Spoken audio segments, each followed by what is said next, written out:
शिवशी पुराण श्री रुद्र संहिता द्वितीय खंड 25वां अध्याय। श्री राम का सती के संदेह को दूर करना। श्री राम बोले, देवी सती, प्राचीन काल की बात है। एक बार भगवान शिव ने अपने लोक में विश्वकर्मा को बुलाकर उनमें एक मनोहर गौशाला बनवाई जो बहुत बड़ी थी। उसमें उन्होंने एक मनोहर विशेष भवन का भी निर्माण करवाया। उसमें एक दिव्य सिंहासन, एक दिव्य श्रेष्ठ छत्र भी बनवाया। यह भी बहुत अद्भुत और परम उत्तम था। तत्पश्चात उन्होंने सब ओर से इंद्र, देवगणों, सिंधों, गंधर्वों, समस्त उपदेवों, नाग आदि को भी शीघ्र ही उस मनोहर भवन में बुलाया। सभी वेदों और आगमों को, पुत्रों सहित ब्रह्मा जी को, मुनियों, अप्सराओं सहित समस्त देवियों सहित 16 नाग कन्याओं आदि सभी को उसमें आमंत्रित किया, जो कि अनेक मांगलिक वस्तुओं के साथ वहां आईं। संगीतज्ञों ने वीणा, मृदंग आदि बजे बजाकर अपूर्व संगीत का गान किया।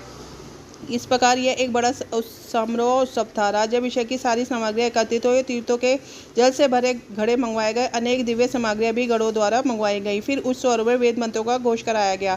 हे देवी, भगवान श्रीहरि की उत्तम भक्ति से भगवान शिव सदा प्रसन्न रहते हैं। उन्होंने बड़े प्रसन्न होकर श्रीहरि के बैकुंठ से बुलाया और शिव मुहूर्त में शेष सिंहासन में बैठाया। महादेव जी ने स्वयं अपने हाथों से उन्हें बहुत से आभूषण अलंकार पहनाए। उन्होंने भगवान विष्णु के सर पर मुकुट पहनाकर उनका अभिषेक किया। उस समय वहां अनेक मंगल गान गाए जा रहे थे।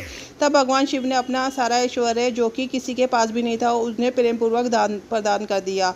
इसके पश्चात भगवान शंकर ने उनकी बहुत स्तुति की और जगत कर्ता ब्रह्मा जी से बोले, हे लोकेश, आज से श्री हरि विष्णु मेरे वंदनीय हुए। यह सुनकर सभी देवता स्तब्ध रह गए। तब वह पुनः बोले कि आप सहित सभी देवी देवता भगवान विष्णु को प्रणाम कर उनकी स्तुति करें और सभी वेद मेरे साथ साथ शिव विष्णु का भी वर्णन करें। श्री राम जी बोले, हे देवी, भगवान शिव अपने भक्तों के ही अधीन है। वह अत्यंत दयालु और कृपा निधन है। वह सदा ही भक्तों के वश में रहते हैं। इसलिए भगवान विष्णु की शिव भक्ति से प्रसन्न होकर भक्तवत्सल शिव ने यह सब कुछ किया। इसके उपरांत उन्होंने विष्णु जी के वाहन गरुध्वज को भी प्रणाम किया। तत्पश्चात सभी देवी देवताओं और ऋषि मुनियों ने भी श्रीहरि की सच्चे मन से स्तुति की। तब भगवान शिव ने विष्णु जी को बहुत से वरदान के कहा, श्रीहरि, आप मेरी आज्ञा के अनुसार संपूर्ण लोगों के कर्ता, पालक और संहारक हो। धर्म, अर्थ और काम के देवता तथा बुरे अथवा न्याय करने वाले, दुष्टों को दंड अथवा उनका नाश करने वाले हो। आप पूरी जगत में पूजित हो तथा सभी मनुष्य सदैव आपका पूजन करें। तुम कभी भी पराजित नहीं होंगे। मैं तुम्हें इच्छा की सिद्धि, लीला करने की शक्ति और सदैव स्वतंत्रता प्रदान करता हूँ।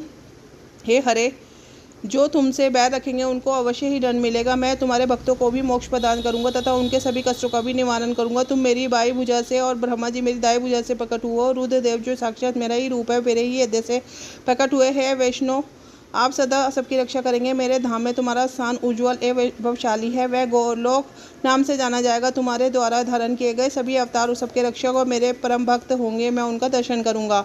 श्री राम जी कहते हैं, देवी श्रीहरि को अपना अखंड ऐश्वर्य सौंपकर भगवान शिव स्वयं कैलाश पर्वत पर रहते हुए अपने पार्षदों के साथ क्रीड़ा करते हैं। तभी भगवान लक्ष्मीपति विष्णु गोप वेश धारण करके आए और गोपी तथा गौ के स्वामी बनकर प्रसन्नतापूर्वक विचरने लगे तथा जगत की रक्षा करने लगे। वह अनेक प्रकार के अवतार ग्रहण कर जगत का पालन करने लगे। वह ही भगवान शिव की आज्ञा से 4 भाइयों के रूप में प्रकट हुए। अब इस समय में विष्णु ही अवतार रूप में प्रकट होकर 4 भाइयों में सबसे बड़ा राम हूँ, दूसरे भरत है, तीसरे लक्ष्मण है, चौथे भाई शत्रुघ्न है। मैं अपनी माता के आदेश अनुसार वास भोगने के लिए लक्ष्मण और सीता के साथ इस वन में आया था। किसी राक्षस ने मेरी पत्नी सीता का अपहरण कर लिया है और यहाँ वहाँ भटकता हुआ अपनी पत्नी को ढूंढ रहा हूँ। सौभाग्यवश मुझे आपके दर्शन हो गए। आप निश्चय ही मुझे मेरे कार्य में सफलता मिलेगी। हे माता, आप मेरे पर कृपा दृष्टि करें और मुझे यह वरदान दें कि मैं उस पापी राक्षस को मारकर अपनी पत्नी सीता को उसके चंगुल से मुक्त कर सकूं।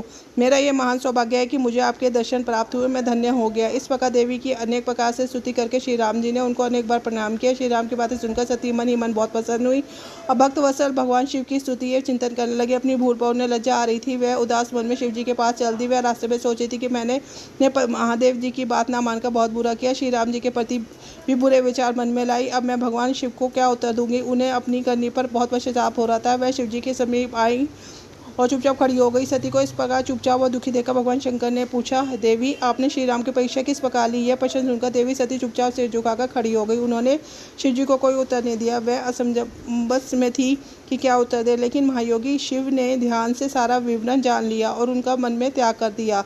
भगवान शिव ने सोचा, अब यदि मैं सती को पहले जैसा ही स्नेह करूं तो मेरी प्रतिज्ञा भंग हो जाएगी। वेद धर्म के पालक शिव जी अपनी प्रतिज्ञा पूरे करते सती को मन से त्याग कर दिया। फिर सती ने कुछ न कहकर वह कैलाश की ओर बढ़े। भाग में सबको विशेषकर सती जी की सुनाने के लिए आकाशवाणी हुई कि महायोगी शिव, आप धन्य हैं। आपके समान तीनों लोक में कोई भी प्रतिज्ञा पालक नहीं है। इस आकाशवाणी को सुनते ही देवी सती शांत हो गई। उनकी कांति फीकी पड़ गई। तब उन्होंने भगवान शिव से पूछा, हे प्राणनाथ, आप कौन सी प्रतिज्ञा की है, कृपया आप मुझे बताइए। परंतु भगवान शिव ने विवाह के समय भगवान विष्णु के समय जो प्रतिज्ञा की थी उसे सती को नहीं बताया। तब देवी सती ने भगवान शिव का ध्यान करके उन सभी कारणों को जान लिया जिसके कारण भगवान ने उसको त्याग कर दिया था।